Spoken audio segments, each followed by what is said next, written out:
خود جنگ فکری چرا آغاز شده و جنگ فکری چی هست و چی اهداف دارن از جنگ فکری. اصلا دشمنای اسلام همیشه سعی تلاش میکنن که مسلمان ها را به شکل از اشکال ضعیف بسازن و اونا را تحت امو تاثیر خود قرار بدن. جنگ دو قسم است، یکی جنگ مسلح هست، جنگ فیزیکی هست که مثلا یک نفر با وسایل دست داشته فیزیکی خود از زور خود، از قوت خود از استفاده میکنه. این جنگ فیزیکی هست. در جنگ فیزیکی غالبا خوبیشی است که دشمن بسیار مردانوار و به شکل سریع و آشکارا میایه و چی میکنه؟ حمله خود شروع میکنه. در جنگ فیزیکی دشمن معلوم است، سلاح دشمن معلوم است، جهتی که دشمن از راهی که میایه معلوم است. اینی کلش خوبی های جنگ فیزیکی هست، جنگ مسلحانه. اما جنگ فکری برعکس ازی هست. جنگ فکری باز در اونجا دشمن در لباس دوست میه و سلاح دشمن معلوم نمیشه، جهتی که از کدام طریقه میه بسیاری وقتا او طریقه کلش مخفی می باشه. پس فرق بین جنگ مسلح و جنگ فکری اینمی هست که در جنگ مسلح هر چیز آشکار است، میفهمی که دشمنت است. مثلا از نگاه حقوقی، مثلا شما وقتی کتابای حقوق بخوانین در اونجا هم تا سن 35-40 سالگی را همیشه جنگ ها تا 30 سالگی را غالبا جنگ فیزیکی هست. مثلا یک بچه جوان است که کسی دیگه بعدش میاد راسن میره از یخنش میگیره و بوکس میکنه و چپش میکنه، جنگ فیزیکی است.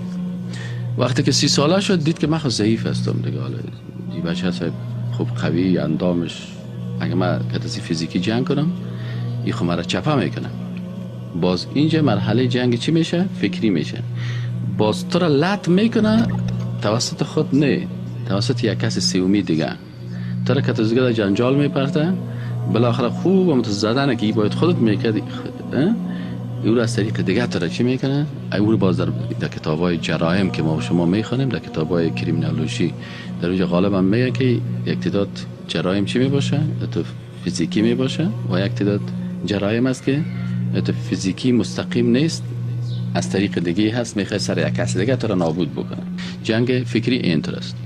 جنگ فکری اول یک تعریفش میکنیم، بعد از اون میریم سر دیگه مسائلش. اول در تعریف جنگ فکری استفاده از اسالیب فکری منافقانه استعمارگران به هدف رسیدن به اهداف مختلف است.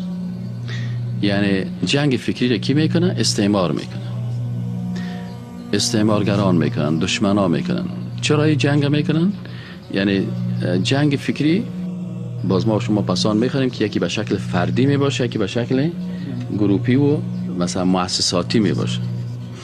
این حال جنگ فکری که این تعریفش است، این عبارت از استفاده از اسالیب فکری منافقانه استعمارگراست که یا با اسالیب فکری تو فکر میکنن که ما مثلا تکتیک خودم، استراتژی خودم، مانور خودم یا کلش چی میکنه؟ به شکل فکری تغییر میده.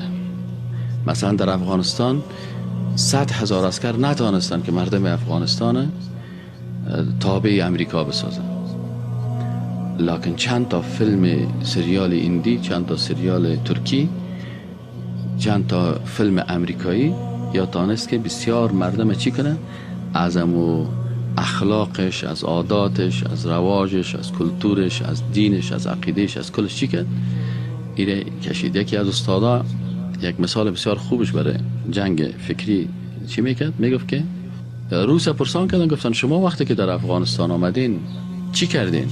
گفت ما صاحب امی دکانا رفتیم، کلچر از بین بردیم، چاکلیت از بین بردیم. مثال یعنی شفر میگفتن، مثل شکل شفر است، باز پسان میفهمین مقصدش چی است. چاکلیت از بین بردیم، کلچر از بین بردیم، دیگه زحمت میکشیدیم که مثلا شیرنیبا و این چیزا کس یا کلش چی کنیم؟ از بین ببریم. میگه این انگلیسی یا این امریکایی برش گفت که شما بسیار لوده بودین، بوره را از بین میبردین، باز چاکلیت و کیک و کلچه و بغلاوه کلش از بین میره، چون اصل چی هست؟ بوره هست. باز گفتن بوره مسلمان ایمان مسلمان است. شما کوشش کنین که ایمان از قلب ازی چی کنین؟ دور بسازین. وقتی که سر ایمانش کار کردی که ایمان از قلب ازی برداشته شد، باز نه غیرت میمانه، نه ناموس میمانه، نه باز فکر وطن میمانه، کلی گپا باز چی میشه؟ کلش از بین میره. یعنی مثلا روز کت تانک تو بخود میره در یک قریه و یک دختر افغان میخواست فرار بده. بس اینجا کل مردم قریه بعضی خود دان زیر تانگ منداختن، یکی کت بیل میامد، یکی کت کلنگ میامد، یکی کت هر چیز میامد. خب بالاخره سر از تانگ از روس حمله میکردن و این دختر چی میکردن؟ نجات میدادن.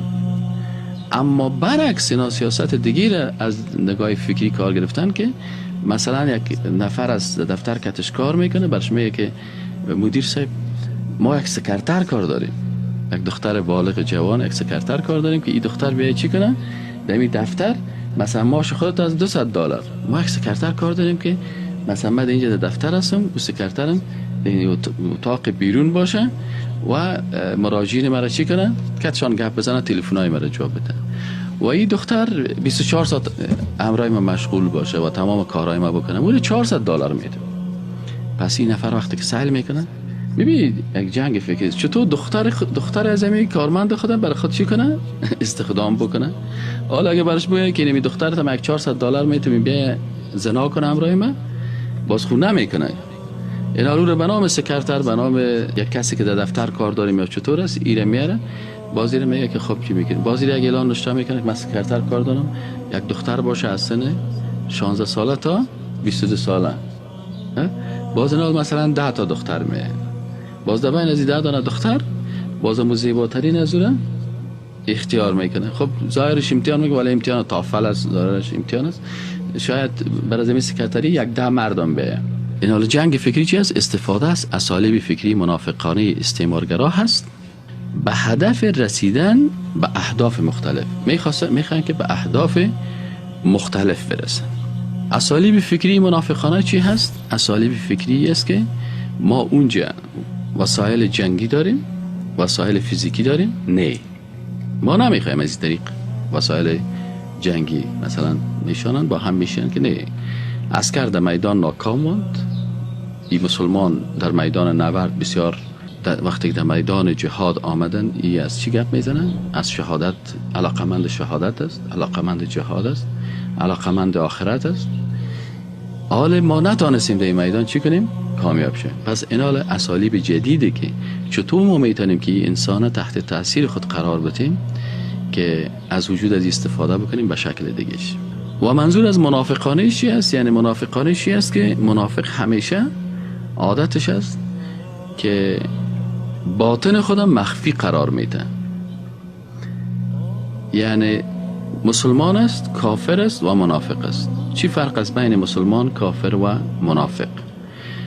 مسلمان ظاهر و باطنش مسلمان است. در ظاهر هم میگه من مسلمان هستم و قلبش هم میگه من چی هستم؟ مسلمان هستم. اقرار باللسان و تصدیق بالقلب. آنچه که در قلبش است اونمو در زبانش است. کافر چی است؟ کافر ظاهرا هم میگه من کافر هستم و در قلبم هم کافر است. ظاهر و باطنش هم میفهم. اما مشکل منافق است.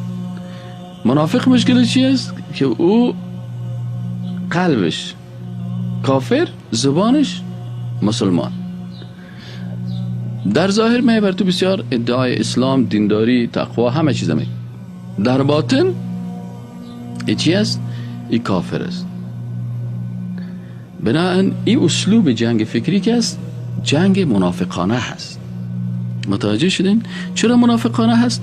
به خاطر از اینکه دشمن در لباس دوست بشوته میه.